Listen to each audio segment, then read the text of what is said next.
23 अगस्त 2024 को भारत ने अपना पहला नेशनल स्पेस डे मनाया। ये इसलिए क्योंकि पिछले साल इसी दिन हमारे देश ने वो कर दिखाया था जो दुनिया में अमेरिका, चीन जैसे तमाम बड़े बड़े देश कभी नहीं कर पाए थे। पिछले साल आज ही के दिन देश का चंद्रयान चंद्रमा के दक्षिणी ध्रुव की सतह पर पहुंचा था।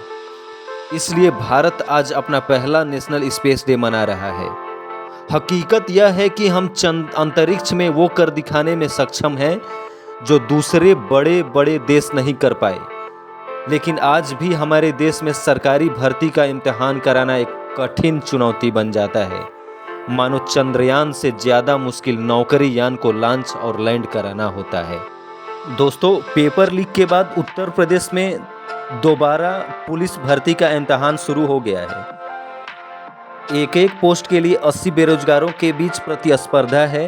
5 दिन में 10 शिफ्ट और हर शिफ्ट में औसतन 4,80,000 बेरोजगार युवा सिपाही भर्ती परीक्षा दे रहे हैं।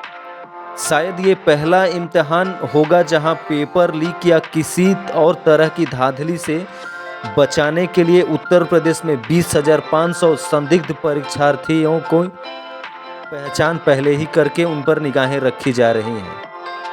सरकार को भी पता है कि लाखों लोग आएंगे तो दिक्कत भी सामने आएंगी। इसलिए परीक्षा स्पेशल ट्रेन खासकर परीक्षार्थियों के लिए चलाई जा रही है।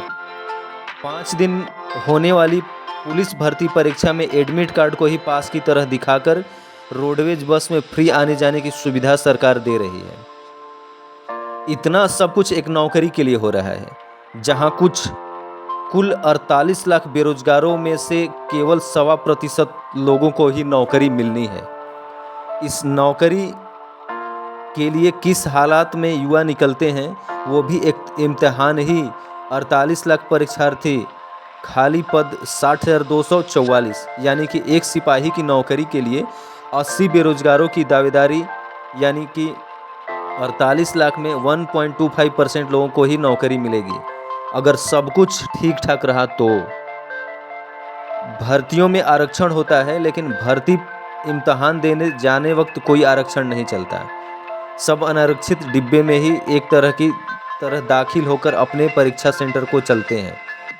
ये वो नौजवान हैं जिनके उत्तर प्रदेश में सिपाही बनने के सपनों की दौड़ पर फरवरी के महीने में पेपर लीक माफिया ने लंगड़ी मार दी थी।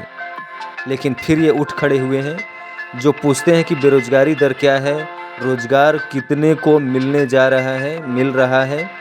फिलहाल वो रेलवे स्टेशन पर किसी भर्ती इम्तिहान के होने पर जुटने वाली भीड़ से अंदाज़ा लगाएं, जिनकी संख्या लंबे वक्त के बाद निकली भर्तियां और भर्तियों में हो जाने वाली धांधली से बढ़ती ही जा रही है। रेलवे स्टेशन की जमीन से लेकर वेटिंग हॉल में एक सरकारी नौकरी की चाहत कैसे बढ़ती जा रही है, इसका नज़ारा कई जगहों पर देखने को मिला। ये सभी वो युवा हैं जो ट्रेन के जनरल डिब्बे में जैसे तैसे करके परीक्षा देने पहुँचे हैं।